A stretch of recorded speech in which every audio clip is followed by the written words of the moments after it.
श्री गणेशाय नमः, श्री सरस्वते नमः, श्री रामचंद्राय नमः हरी। अनुहताचे आसंगती नाना विदे तुरे वाजते, नादे कोनाडेची शक्ती नवस्थिती चिन्मात्र। श्रीराम पावया प्रेम पडी भरी, एक चढली परेच्या उपरी, एक चढुनिया गोपुरी, एक जना भितरी राम पाहती। मनोजवं मारुततुल्यवेगं जितेन्द्रियं बुद्धिमतां वरिष्ठं, वातात्मजं वानरायुधमुख्यं श्रीरामदूतं शरणं प्रपद्ये। नागेन्द्रहराय त्रिलोचनाय भस्माङ्गरागाय महेश्वराय, नित्याय शुद्धाय दिगम्बराय तस्मै नकाराय नमः शिवाय। महायोगपीठे तटे भीमरथ्या वरं पुण्डरीकाय दातुमिन्द्रे, समागत्य तिष्ठं तमानन्दकन्दं परब्रह्मलिङ्गं भजे पाण्डुरङ्गं। शरदिन्दुसमाकारे परब्रह्मस्वरूपिणे, वासरापीठनिलये सरस्वती नमोस्तुते। असं म्हणले श्रोते मायबापांच्या चरणारविंदी नतमस्तक होऊन, मारुतीरायांच्या चरणारविंदी नतमस्तक होऊन कथेला प्रारंभ। अशा प्रकारे नाथराय सांगत आहेत, राजा रामचंद्र प्रभू विवाह सोहळा संपन्न करून आपल्या अयोध्या नगरीला आलेले होते म्हणतात। आणि अयोध्या नगरीतल्या लोकांना, महिला मंडळींना खास करून नवरी बघायची इच्छा जास्त असते आणि त्यांचं अवलोकन करण्यासाठी, नवरी बघण्यासाठी कोणती महिला कुठे म्हणजे आपल्या गोपुरावर चढत होती, म्हणजे छतावर चढत होती। कोणी नवरदेव नवरी तिकडून येत आहे का, कोणत्या कामात असेल तर एखादी नवरी बघण्यासाठी म्हणजे खाली पाण्यामध्ये वाकून पाहत होती। काम सोडून आपल्याला देवाकडे येता येत नाही, देव येऊ देत नाही, अशा प्रकारे म्हणतात। अशा उत्साहित होऊन या अयोध्येमधल्या महिला मंडळी सगळ्या काही नवरदेव नवरीचं स्वरूप पाहण्यासाठी किंवा त्यांचं कौतुक पाहण्यासाठी सज्ज झालेल्या होत्या। एक सलजे कांती गवाक्षद्वारे राम पाहती, एक एकाचे धरुणी हाती रामदारी ती अनुरक्षी। या दरवाजातून जर बघायचं नसेल, गेट मधून बघायचं नसेल, कारण गर्दी खूप झाली होती रामचंद्र प्रभूला आणि सीता आईसाहेबांना बघण्यासाठी। काय करत होते, खिडकी वाटे तरी पाहावा, आपल्याला तिथून तरी दिसतील नवरदेव नवरी, राजा रामचंद्र प्रभू दिसतील, आईसाहेब दिसतील म्हणून खिडकी वाटे पाहत होते। नाहीतर एखाद्याला कोणाला बघायला भेटत नसेल तर म्हणत होते, अगं इकडे ये, माझ्या हाताला धर, मी तुला दाखवते इथून, जरासं बाजूला व्हा म्हणून त्यांना बघण्यासाठी एकमेकींना आधार देत होत्या, म्हणतात सहायता करत होत्या। हा नोहे तो नोहे पहिले तो ऐसे देखने जो दावितो, तुझी अनुभव ऐका होतो एका होतो, पाहणे पाहावितो श्रीराम। देवाचं मुख बघायला काही सामान्य गोष्ट नाही, म्हणजे कसं असावं लागतं, आधी देवाच्या जवळ जावं लागतं, मग देवाचा अनुभव घ्यावा लागतो आणि ते अनुभव आल्यानंतर मग देवापासून दूर जावा वाटत नाही म्हणतात। केवढंही का आपल्यावर कोणतं संकट येईना, परंतु देव सोडा वाटत नाही, कारण मायबाप आम्हाला नांदेडून यावं लागतं, इथं नांदेडच्या जवळून आलो आम्ही भाऊच्या आग्रहानं। अशा प्रकारे एकदा गोडी लागली म्हणजे किती दूर गेलो, किती आपल्याला वाटत विघ्न आली याचा विचार माणूस करत नाही। अशा प्रकारे अयोध्येतील मंडळी गर्दीमध्ये जाऊन सुद्धा देवाचं दर्शन घ्यायला तयार होती म्हणतात। एक चढोनी जीवाचे माथा सादरे पाहती रघुनाथा, एक सांडोनी जीव भावता श्री रघुनाथा भेटती। म्हणजे बघण्यासाठी किती अलर्ट गर्दी होती। आणि जर म्हणजे म्हाताऱ्या माणसाला बघायचं म्हणलं आजीबाई सध्याला तर आपल्या जीवावर उदार होऊनच बघायची वेळ होती की। आणि अशा गर्दीमध्ये जर खाली पडलं तर आपला जीवही जाऊ शकतो।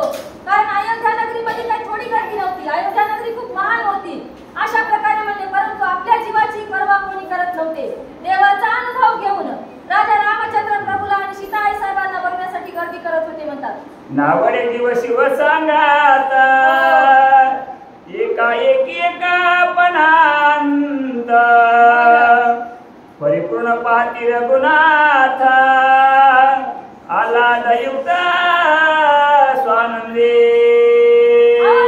अयोध्येत त्या लोकांना कोणाची गोडी लागली होती? भगवंताची, राजा रामचंद्र प्रभूची. म्हणून काय करत होते? त्यांना आपल्या जीवाची पर्वा होती काय? जीवाची पर्वा करत नव्हते किंवा दुसऱ्या देवाची सुद्धा पर्वा करत नव्हते. घरच्या कामाची सुद्धा नाही म्हणले. निस्वार्थ होऊन आपला सगळा संसार, घरदार, लेकरं बाळांवर सुद्धा प्रेम काढून निस्वार्थप्रमाणे देवाला बघण्यासाठी आतुर झाली होती म्हणतात. एक प्रेमाचे निपडी पाणे आनंदे नाचती रामा पुढे एक ते अत्यंत निधडे पाहती चौकडे श्रीरामा. काय करत होते म्हणतात? कोणतं काय करत होतं? देवाचं प्रेम आपल्याला भेटावं. काय देवाची संपत्ती मागत होते का? ते नाही. देवाचं प्रेम भेटावं, देवाची नजर आपल्यावर राहावी म्हणून देवाच्या समोर नाचत होते, देवाच्या बरातीमध्ये नाचत होते. आणि दुसरं काय करत होतं म्हणतात? निगडी छाती घेऊन छातीवर काढू काढू बघत होते म्हणतात देवाकडे. असा तरी आम्हाला देव बघायला भेटेल, आत्मसात करायला भेटेल म्हणून राजा रामचंद्र प्रभू जसे बघायला मिळतील तशा प्रकारे बघत होते म्हणतात. एका ते श्रीरामा सांगाती एकाशी श्रीराम नित्य गती एक श्रीरामाचे निज स्थिती सोयवर्तती सर्वदा. कसं वाटत? कोणाला काय वाटत होतं? म्हणजे मी तर नित्यनेमाने देवाच्या सोबत राहतो, मग मलाही बघायला भेटावा. कोणाला वाटत होतं मी तर त्याच्या जवळचा आहे, कोणाला वाटत होतं मी तर त्याचा मित्र आहे, मला सुद्धा देव बघायला भेटावा.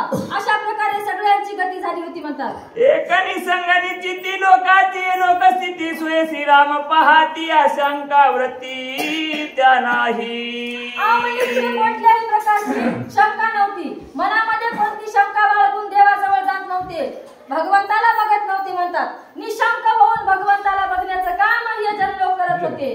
एकाची नवलन वाई गजब देशी भिने नाही श्रीराम पाहती ठाई ठाई आवडे काही वो नशके. किती नवल होतं त्या लोकांचं. दुसरं काही आवडत होतं का त्यांना श्रीरामा वाचून? त्यांच्या घरी काही नव्हतं का? काम होते, धंदे होते, बायका होत्या, मुलं होते, सगळं होतं, परंतु त्याच्यामध्ये त्यांना काहीच आवडत नव्हतं. आपल्याला जे सगळं सोडून घरात म्हटलं आपल्याला मंदिरामध्ये यावं वाटत नाही, कारण आपल्याला त्याचा स्वार्थ आहे ना, धनाचा स्वार्थ आहे म्हणून यावं वाटत नाही. परंतु त्यांना तो स्वार्थ नव्हता म्हणतात. कोणता स्वार्थ न पाहता फक्त देवाचं स्वरूप आपल्याला पाहायला मिळावं म्हणून एवढे आतुर झालेले होते म्हणतात. आयशिया लोकांची पंक्ती श्रीरामासी पाहू येती मंडप घसणी जनाशी होती श्रीराम मूर्ती पहावया. लाखोच्या संख्येने देवाचं स्वरूप बघण्यासाठी, आई साहेबांचं स्वरूप बघण्यासाठी येत होते म्हणतात. मंडपामध्ये कोणी मावत नव्हतं. आपल्या सभा मंडपामध्ये किती माणसं असतात? परिस्थिती आहे महाराज. म्हणून अशा प्रकारे अयोध्येतल्या लोकांना देवाची गरज होती, स्वार्थाची गरज नव्हती, आपल्या पत्नीची मुलाची गरज नव्हती. एवढे लोक तिथे येत होते की मंडपामध्ये उभं राहायला जागा नव्हती म्हणतात. बघायला एकमेकांच्या धक्काबुक्या होत होत्या, परंतु देवाला बघल्याशिवाय जाऊ नये असा त्यांचा निर्धार होता. पाय घड्या पद वाहने दीपावली निरांजने ओवाळी ती धनधान्ये राम पहावया उल्हास जनासी.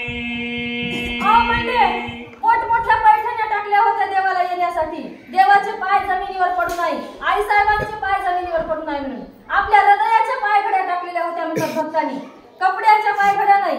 अशा प्रकारचं त्यांचं स्वागत केलं होतं सगळ्या अयोध्येतील नारी नरांनी. अशा प्रकारे सांगत आहे श्रीराम जाता निज नगरी पाहो नये त्याग्नी होत्री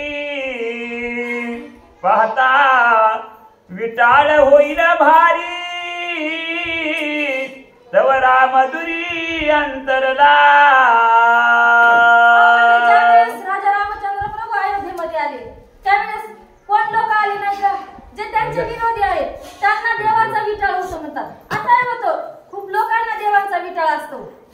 प्रकारे त्यांना देव जवळ येऊ देत नाही. जवळ असला तरी त्यांच्यापासून अंतर असतं म्हणतात. भक्त कितीही दूर असला तरी अंतःकरणाने देव त्याच्या जवळ असतो. अंतःकरणाने तो त्याच्याकडे पाहतो, कारण भक्ताला फक्त देवाचीच आस असते. म्हणून तो देवापासून कधीही अंतर नाही. परंतु जे काही दुष्कर्मी माणसं असतात ते देवाच्या मंदिरात जरी असले तरी त्यांचं चित्त घरी असते, किंवा घरी नसलं तर आपल्या पायथ्याजवळ तरी असते. म्हणून त्याच्यापासून देव अंतरत असतो. श्रुती स्वयंपाकी केवळ श्रीराम पाता होया विठाळ आधनी टाकावया तांदुळा सातुता काळा विसरले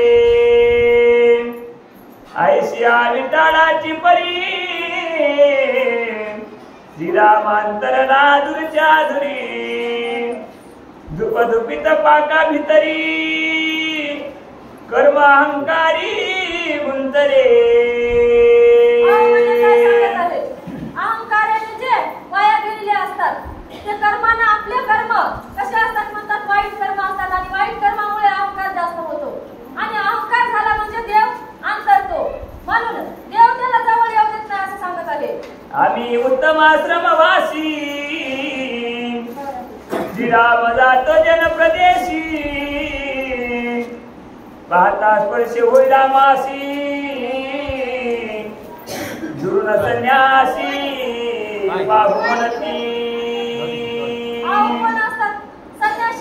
संन्यासी लोक काय म्हणत होते, जे अधर्मी लोक आहेत म्हणत होते आम्हाला विटाळ होईल जवळून गेल्याच्या नंतर, कारण श्रीरामचंद्र प्रभू हे गृहस्थ आश्रमी आहेत आणि आम्ही कोण आहोत म्हणजे संन्यासी आहोत. आम्हाला जर त्यांचा स्पर्श झाला तर आम्हाला त्यांचा विटाळ होईल. हे कोणाचं म्हणणं आहे? अधर्म्याचं म्हणणं आहे. म्हणून देव अंतरत असतो म्हणतात. विटाळा भेने दुर्नी पाहता श्रीरामन दिसे सर्वथा आश्रमाभिमाने पाहू जाता राम तत्वता दक्षिणा. गृहस्थ आश्रम हा सगळ्यामध्ये उच्च आश्रम आहे. आणि काही बंधू लोक म्हणतात संन्यास कसा असतो, चांगला असतो, कारण बायका लेकरं पोसायचा अवघड जाते म्हणून संन्यास असतो म्हणतात, त्यांना चांगला. परंतु गृहस्थ आश्रम हा वाईट नाही, परंतु त्याच्यामधून परमार्थ साधला जावा तेव्हा गृहस्थ आश्रम हा कसा आहे म्हणजे परमोच्च आहे. म्हणून ते संन्यासी लोक आपल्या बायका लेकराचं वजन होते म्हणून संन्यास घेतात. आणि देवानी लग्न केलं म्हणून देवाचा विचार म्हणतात. अशा प्रकारे नाथ महाराज सांगत आहेत. अनुलक्षुनी रामासी पिंगळावेशा झाले उलासी मार्गी झगटली संन्याशासी हे लक्ष तिसी असेना मज का झगडली हे रान रागे संन्यासी डोकी दंड श्री पाहता श्रीरामाचे तोंड दंडे उदंड सुखी झाली. कितीही सती पतिव्रता असली आणि जर तिचा धक्का जरी कोण्या माणसाला लागत काय म्हणतात ही चांगली नाही म्हणतात. स्त्री कशी आहे? उदंड आहे. परंतु श्री रामचंद्र प्रभू तिचं तोंड पाहिल्याच्या नंतर आनंदी होतात म्हणतात. श्री रामचंद्र प्रभूला पतिव्रतेचं तोंड पाहिल्याच्या नंतर आनंद होतो, कारण तुका म्हणे पतिव्रता तिची देवावरी सत्ता, तिच्यासारखी जगामध्ये सुंदर कोणीही चांगली मावली नाही. अशा प्रकारे नाथ बाबा सांगत आहे. स्वामी तुमच्या दंडाचा घावा तेने दंडीला माझा हम भावा तो दंडीना तुम्हाशी पाहो पाहता राम राहो विटाळ देखा श्रीराम पाहता विटाळ उडे तो विटाळ संन्याशा माझी दडे म्हणून विटाळाचे साकडे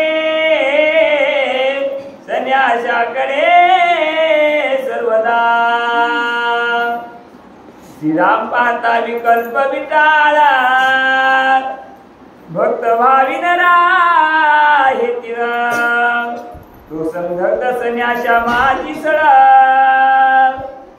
आश्रमी केवळ राहिला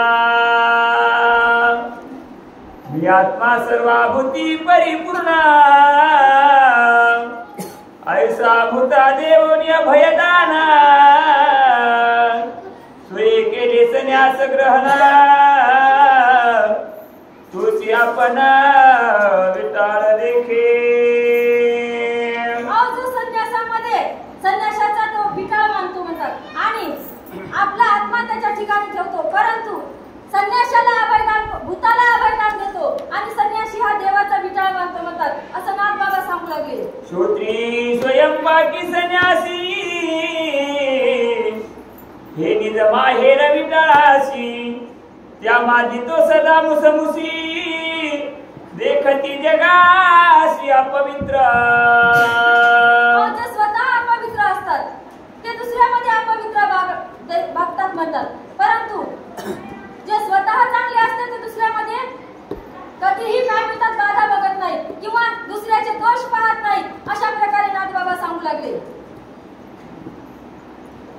ऐशी रिवाज तालिशा संन्याशाशी, श्रीराम गेला सोये स्वाश्रमासी. संन्यासी करिता मुख्य संन्यासी करिता मृतिक्ष्णानासी आणि हाताशी मृतिका. मी पवित्र जगा पवित्र हे स्वयंपाकाचे मुख्य सूत्र, तिने विटाळे श्रीरामचंद्र दुरी दूरतर अंतरला. वर्णाभिमान स्वाश्रमाभिमान कुंडलिका व्रज हरी विठ्ठल.